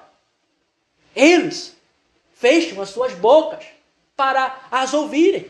São eles que recorrem a elas, quando elas deveriam recorrer a eles. Nenhuma mulher deveria desejar casar com um homem que é inferior a ela no conhecimento da sã doutrina e do puro culto a Deus. Talvez alguns pensem, veja, isso é extremismo. Mas como ele será um profeta de Deus, que Deus requer naquela casa? Como ele ensinará a sua casa se sua mulher o ultrapassa? Se a sua mulher é quem instrui, se a sua mulher é quem ensina, que se ela se desviar, ele não terá as argumentações ou os suprimentos ou a verdade para contrapô-la. Ele vai somente seguir o curso dela. Os homens precisam ser 2, 3, 4, 5, quantas vezes for necessário, mais diligentes no aprendizado da religião do que qualquer outro membro, para que possam ser verdadeiros governantes. Aqui, irmão, não está sendo dito que os outros membros devem ser incautos, estúpidos. Aqui é o dever que recai sobre os homens. Se seus filhos e suas esposas estudam a Bíblia 2 vezes mais, que eles estudem 16 vezes mais. Se elas estudam 16 vezes, que eles façam 256. Mas eles devem ultrapassar e não permitir que eles sejam instruídos, mas que eles sejam aqueles que instruem. Segundo, irmãos, os homens devem observar as obras de Deus na providência, para repassarem aquilo que o Senhor tem feito sobre o seu povo e aos ímpios, a sua casa. Todo homem, irmãos, tem a responsabilidade de olhar para os eventos que estão acontecendo, para o curso da providência, conectar com a Escritura, para livrar a sua família do juízo de Deus. Observem, vamos nos lembrar, qual é a razão pelo qual Deus avisa a Abraão que Sodoma e Gomorra será destruída. É porque o patriarca iria instruir a sua casa sobre o mal que vem naqueles que não obedecem ao Senhor. Vejamos lá, Gênesis 18, versículo 17 ao 19. Gênesis 18, versículo 17 ao 19. Diz assim: E o Senhor disse: Eu ocultarei de Abraão as coisas que faço, vendo que Abraão certamente se tornará uma nação grande e poderosa. Todas as nações da terra serão abençoadas nele, porque eu o conheço, que ele ordenará seus filhos e a sua casa depois dele, e eles guardarão o caminho do Senhor para fazer justiça e juízo, para que o Senhor possa trazer sobre Abraão aquilo que ele tem falado. Veja que Deus diz o seguinte: eu não ocultarei o juízo que trarei sobre Sodoma e Gomorra de Abraão, porque eu direi a ele, a fim de que ele instrua a sua casa sobre o que eu faço com os ímpios. Deus diz a Abraão que ele fará, não somente para o seu próprio benefício, mas para que ele pudesse ser uma testemunha para a sua posteridade, que Deus não é patrono, Deus não é cúmplice da iniquidade, mas que ele irá punir todos aqueles que vivem impiamente. É justamente isso que Pedro extrai do juízo de Deus sobre Sodoma e Gomorra.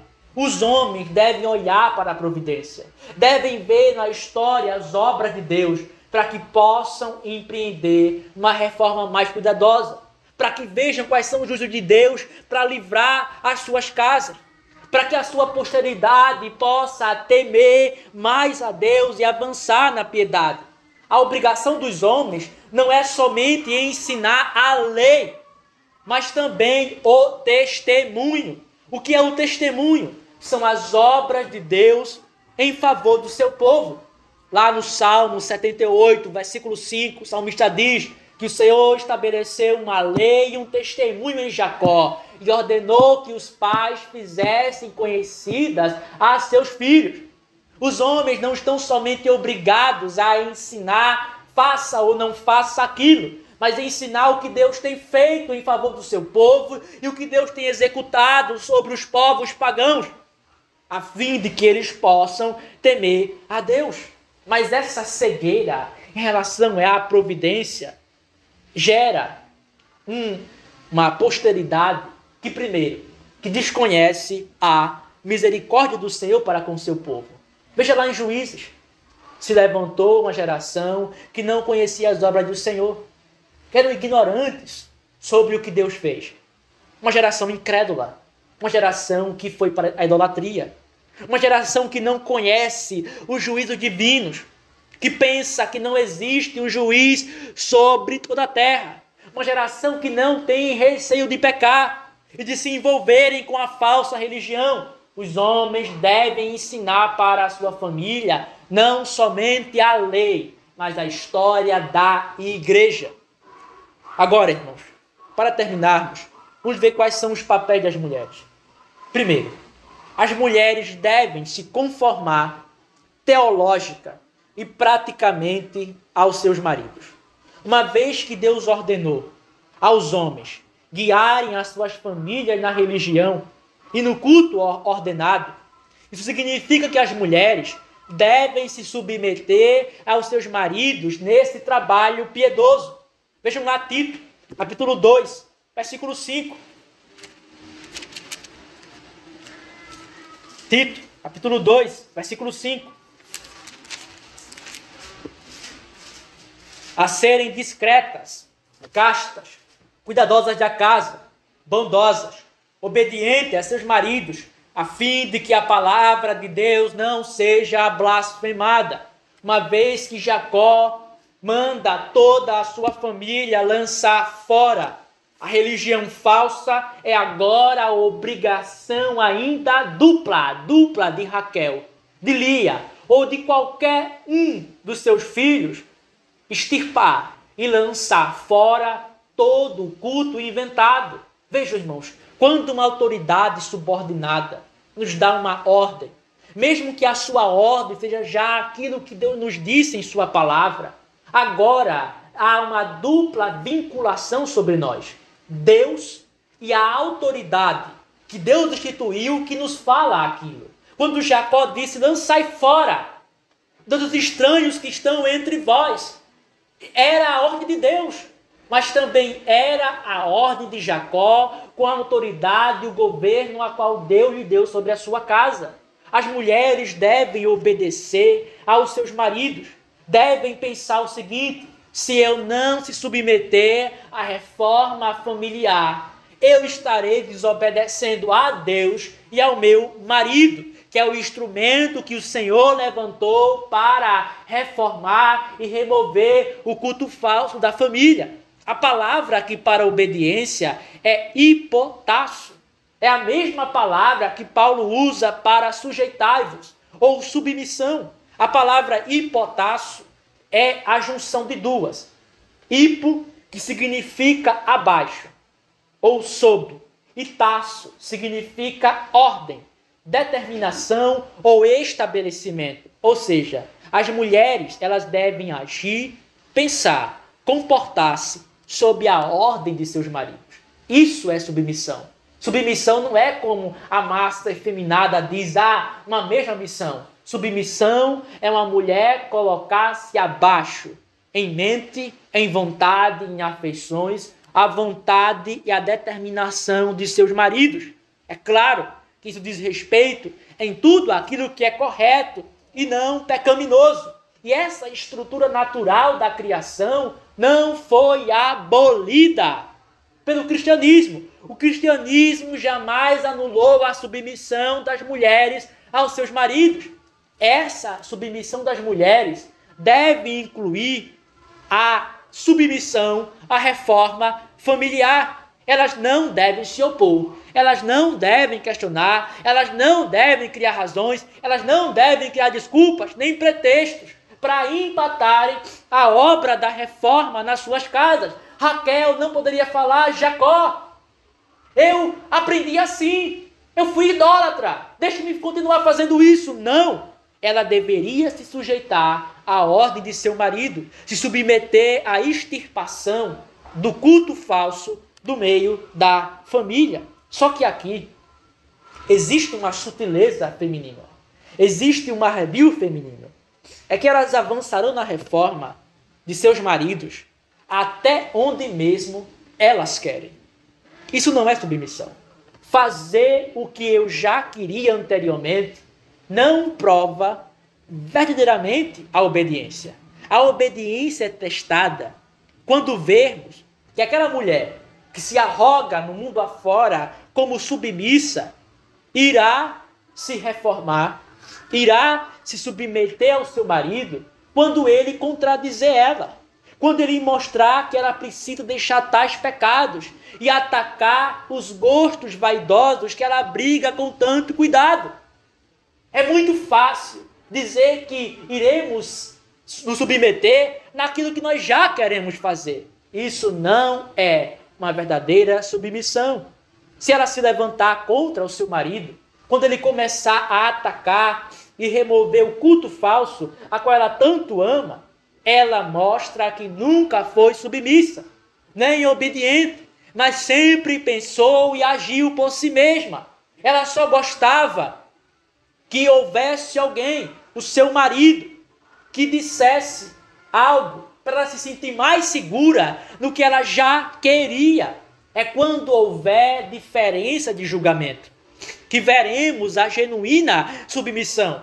Quando um marido disser, você deve ficar em casa, mas também toda a nossa família irá se separar do culto falso inventado. Você não vai ouvir mais ministros corruptos. Você não vai ouvir mais mulheres ensinar. Você não vai ler mais livros escritos por mulheres, nem escutar hinos humanos. Você deve usar uma cobertura, que é um sinal de sujeição a mim, e que você deve se vestir como uma mulher de respeito, casada, não como uma solteira ou meretriz.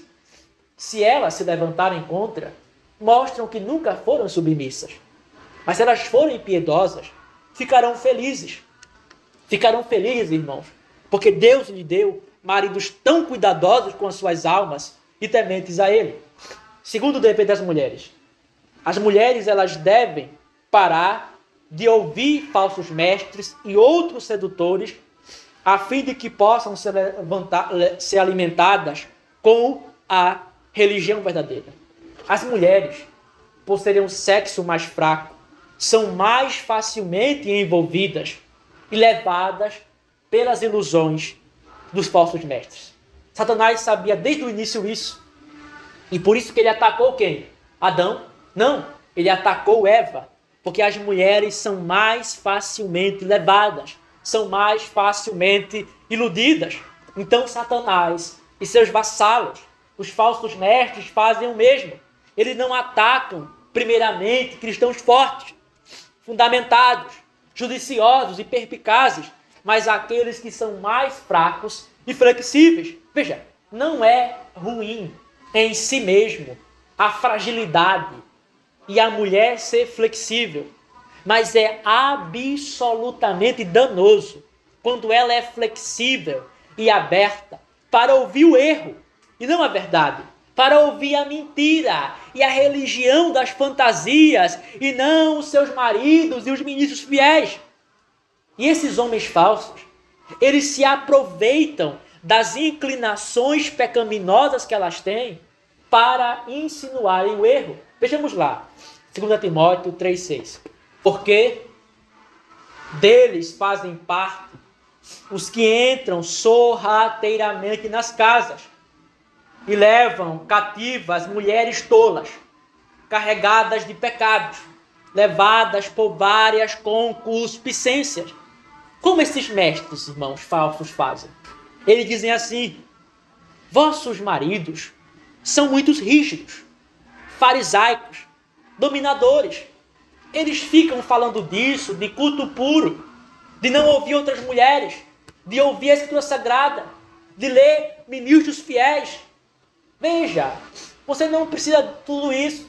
Você pode ensinar, você pode se vestir como uma mulher solteira, você pode até se vestir de modo imodesto, você pode andar com a cabeça descoberta, você pode ser cheia de si e arrogante. Falsos mestres atraem mulheres tolas carregadas de pecado. O que significa? Eles vão justamente bajulá-las naqueles pecados que elas querem cometer.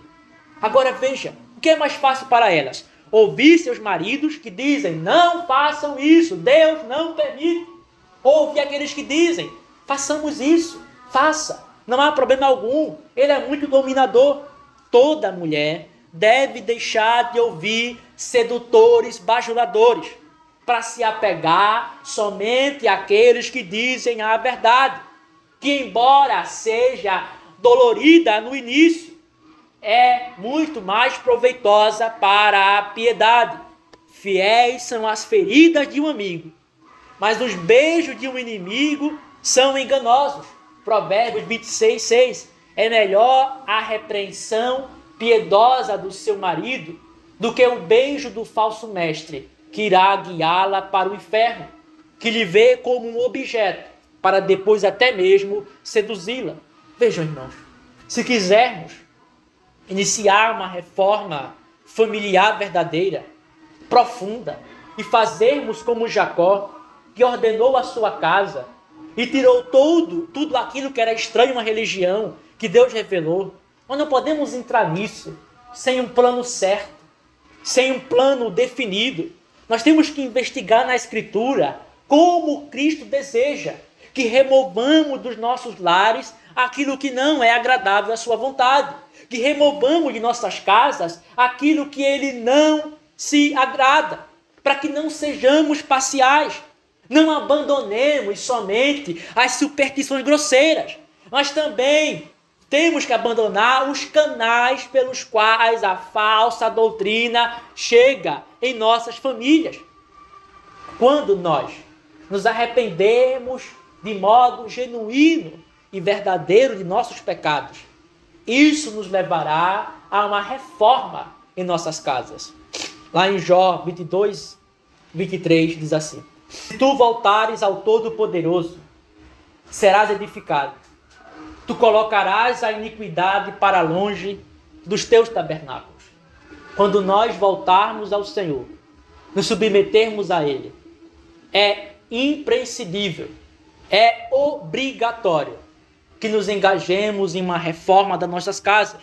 Porque quanto mais piedosos formos, quanto mais diligentes na pura adoração estivermos dispostos, então não suportaremos nenhum pecado entre os nossos, mas iremos trabalhar para que todos se dobrem a Cristo e a sua coroa, a religião verdadeira e o culto ordenado. Amém.